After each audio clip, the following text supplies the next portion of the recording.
Hey, I'm Sam Macdonald. I have been the developer for this game here, Shadow Moon Syndicates. Now, what I'm showing here is on Tabletop Simulator. It is just a prototype that can be updated and changed, but it should give you a really good feel for what the game will eventually look like on your table. It is a beautiful thing.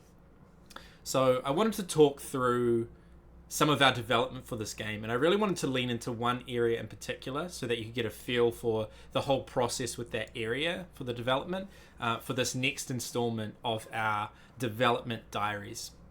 It's really interesting, actually. Jay showed me this game very early on, as it was a very kind of rough prototype, and I had the opportunity to play this maybe 5 years ago, and earlier on this year, I got the opportunity to be the developer for this game for Arkus Games, and it's been really cool seeing the whole process. We've sort of come full circle, that I got to see it right at the start, and now here at the finish line, or close to the finish line, getting this game onto your tables at home. And in some aspects, the game has changed a lot. Like, there have been a lot of things that we have refined and tweaked and changed. But in another sense, the game hasn't changed much at all. And that's because it has a really clear identity. And right from the start, Jay was super clear about what the pillars of game design were. What were the things that makes this game stand apart? What are the things that cannot be touched or changed or tweaked that we need to have in the game? And we've sort of changed everything else in the ecosystem around that to build those identity, build those pillars, and strengthen that identity as a game. One of them being that he wanted the last round of the gameplay to be more epic, and everyone's building towards that. Well, we've actually changed the number of rounds. We've changed that twice. We've changed how this last round is scored. We've changed a whole bunch of different things, but that core pillar that the last round was epic, that's something that we wanted to lean into the whole time. But I'm not actually going to talk about that today. I want to talk about the cards, because the cards are really the bread and butter. The super exciting, interesting thing about the game is it's really a hand management game with a lot of card play combos and a lot of room for skill expression and creativity in how you play out your cards in the game. So one of the really unique things about this game is that in the base game there are 10 factions called, we call them syndicates, but you'll know the term faction a little better from other games. 10 syndicates. Now, players don't play as syndicates. Instead, we select, say in a 2-player game, we select 5 syndicates. And same in a 3-player game, we select 5 syndicates that are in play. In a 4-player game, there are 6. And these syndicates will form the deck of cards that gets shuffled that are available for all players. These syndicates have 10 cards in each of their decks, so we shuffle them together, and they have a unique identity. So they can do certain things that other syndicates can't do. Now, the really cool thing is, like, we can all play those cards, and there's even a market of cards, which means that if any syndicate is considered to be busted or broken, we can contest one another for those cards and make sure that we draft those away from the other players. So it's sort of self-balancing in that sense. And this has been one of the core ideas that Jay had for the game from the start. But how these cards work is that on your turn, you're just going to play one card. Now, you can play a card face down, and I'll get to that in a bit, but usually you're playing the card face up. And you're going to be playing it into your focus pile, which is what we call focus pile, which is a fancy way of saying, hey, this is the card that you've played just now on this turn. And you get to resolve the effects on the card. There's 1, 2, or 3. Usually 3 effects on the card, sometimes 2 effects on the card. And there's this line at the bottom, and we've got some effects above the line. We call those above the line effects, and we've got a below the line effects as well. You can see also on this card at the top left there's an icon. That icon is the faction specific icon. They also have a color scheme, so you can get to know what each faction is and see them really clearly. And the third unique identifier is the name down the bottom. So you can see here that this is a Lucky Kitty card.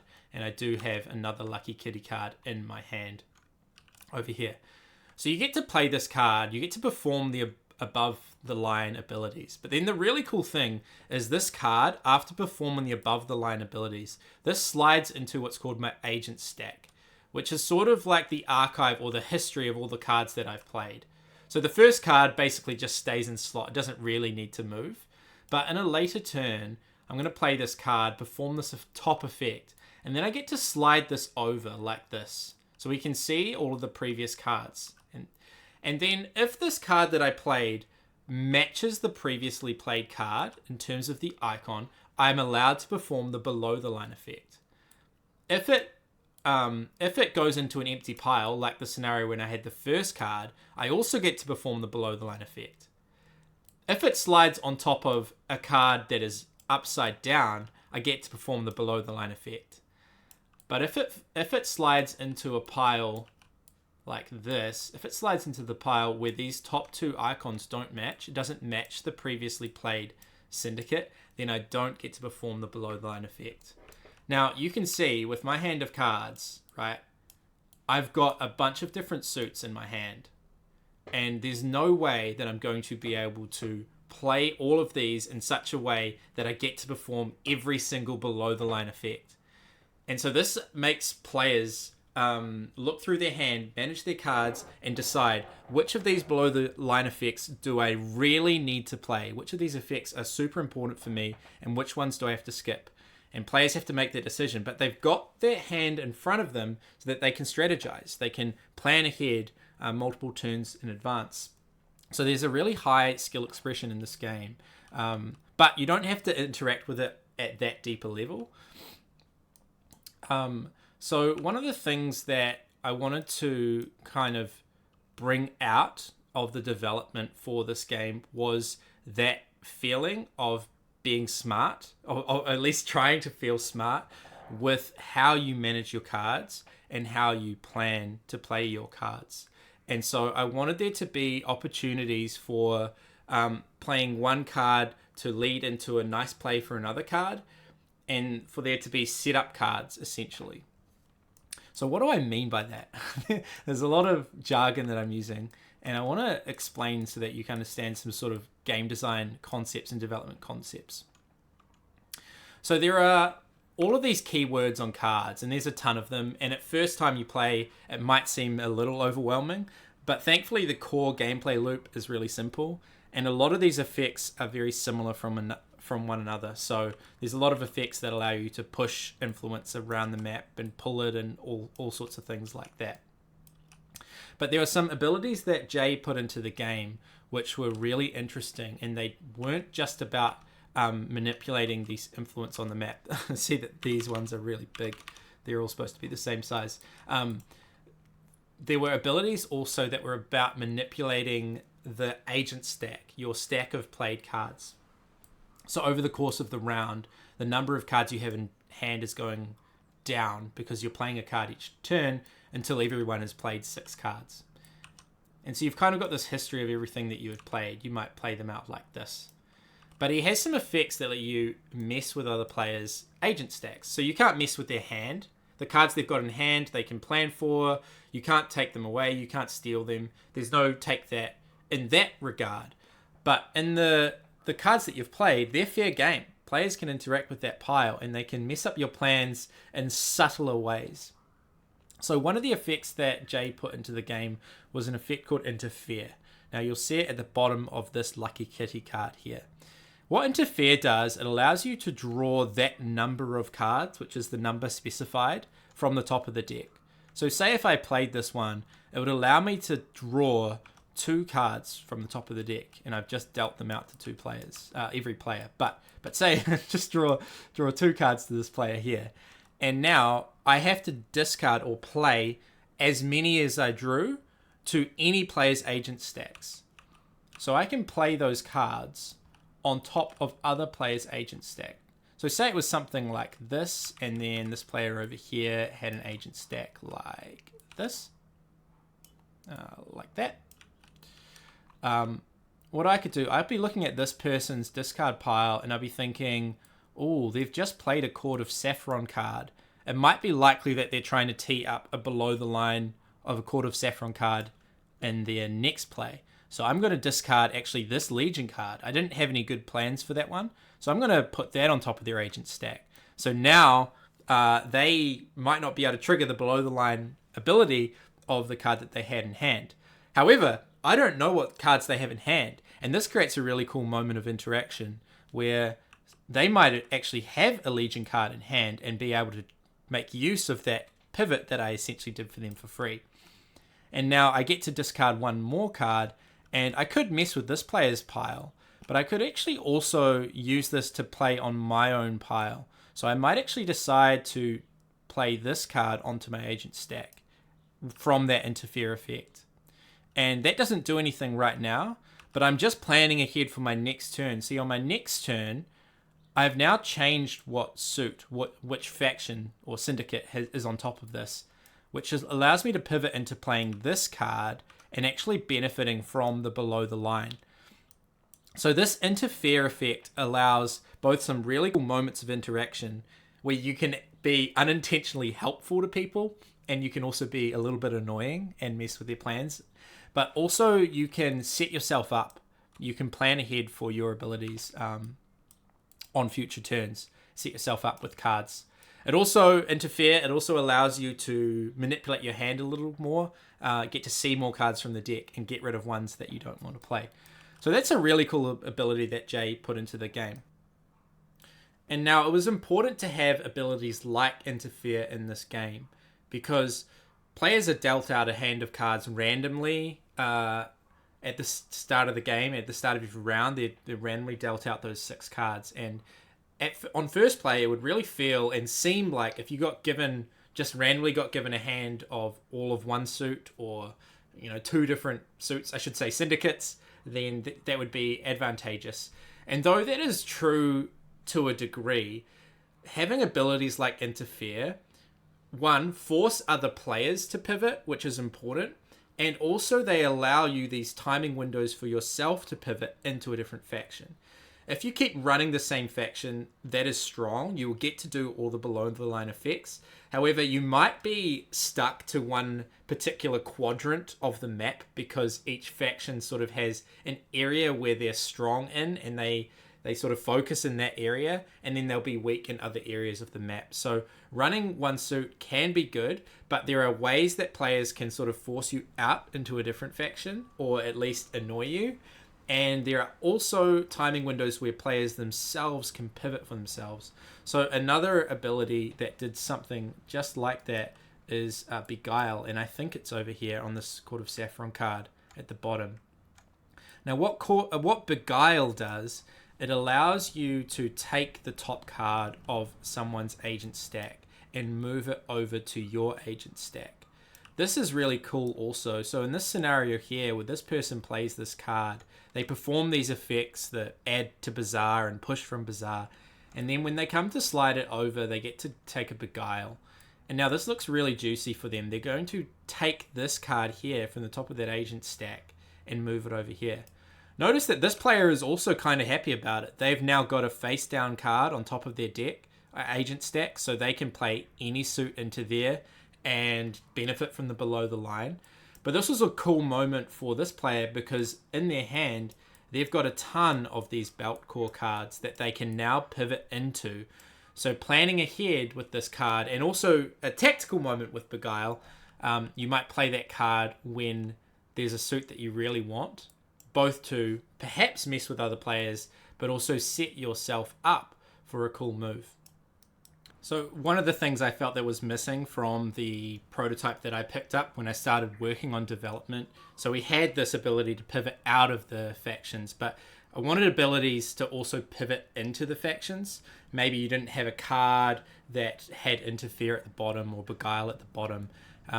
So let me demonstrate by showing you the spreadsheet. So this is the spreadsheet, capital the, that I got given from Jay.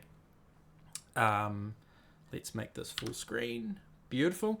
So this is a beautiful thing. This has got every faction that he designed and all of the abilities on those cards. And so every faction or syndicate, I keep using those words interchangeably, they had their name, whether or not they were in the expansion or not, they had a sort of a home territory. So you could see that this faction here, Feral, maybe I need to make this bigger. That's probably better.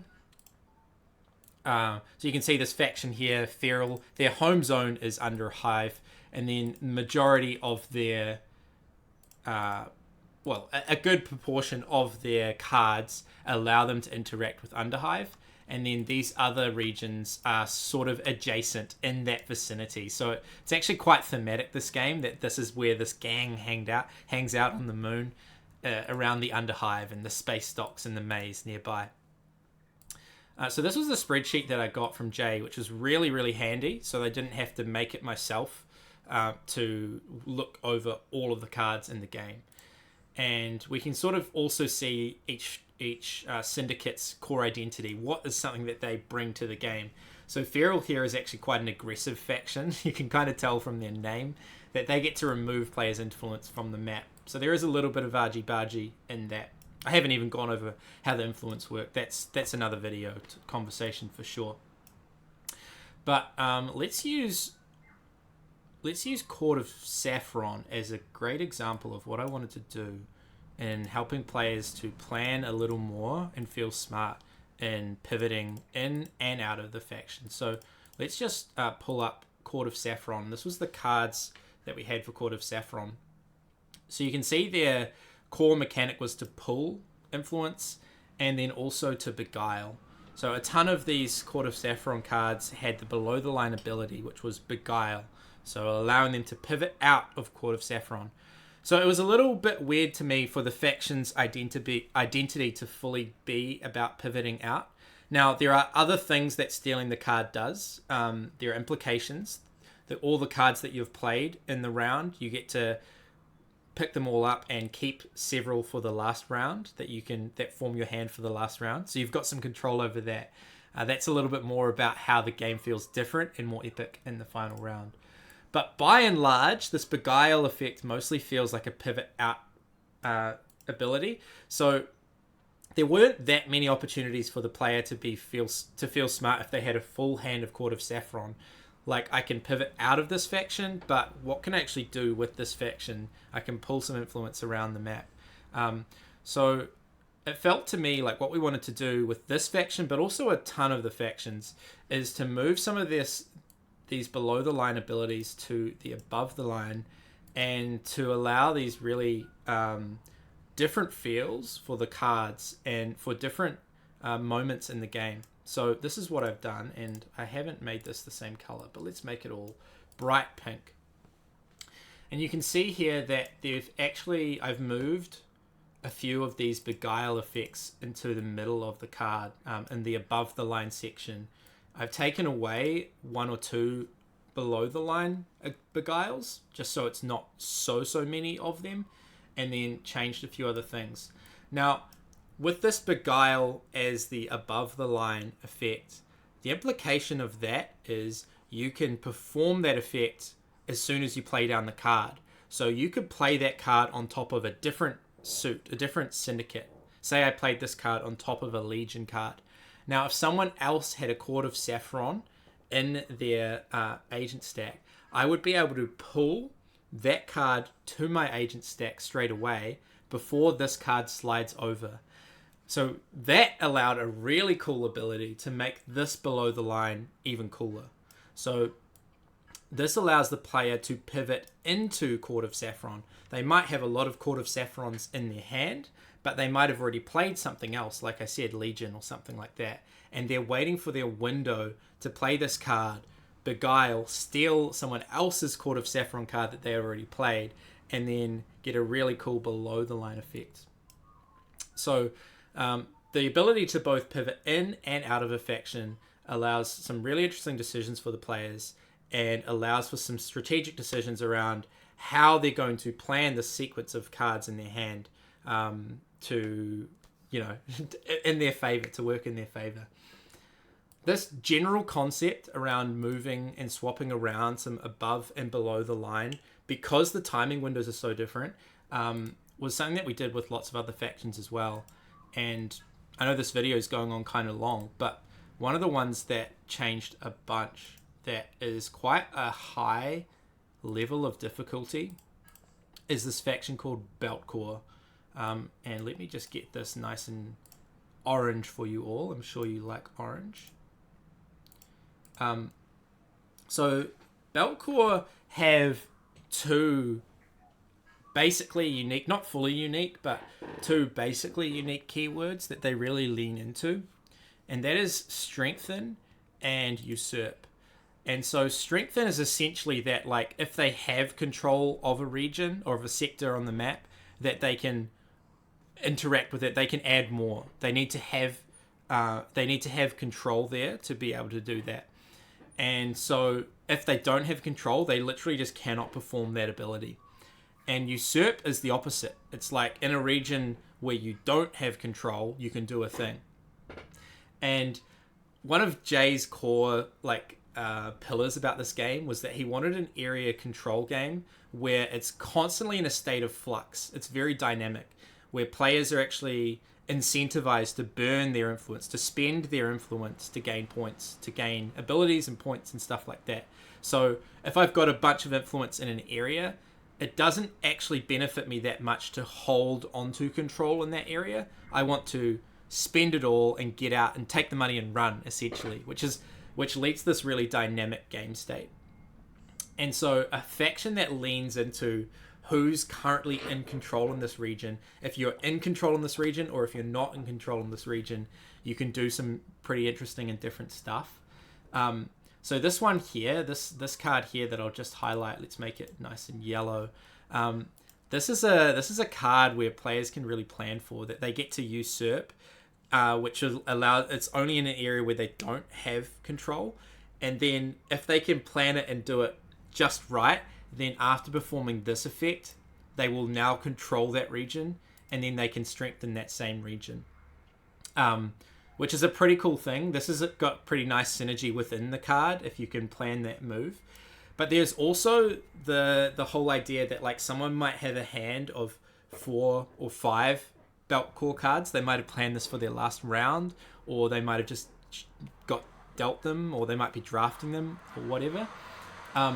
This idea that, like, there is opportunities here to usurp in this above the line, and then on a later turn, like, I have a strengthen effect somewhere else, or in that same region, is this really cool thing for players planning ahead. Or they could strengthen in a region and then burn all that influence down, spend it all, and then on a later turn they get to usurp again because they no longer have control. They've already spent that influence. So this is a faction that, like, really asks the player to plan ahead and plan their sequence of cards in a really intentional way. So it's quite high complexity, but it allows the player, again, to feel smart, to do all that planning.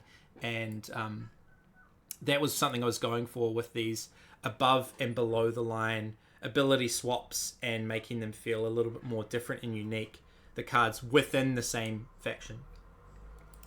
So yeah, I think that's enough of development and game design deep dive into the cards for the game.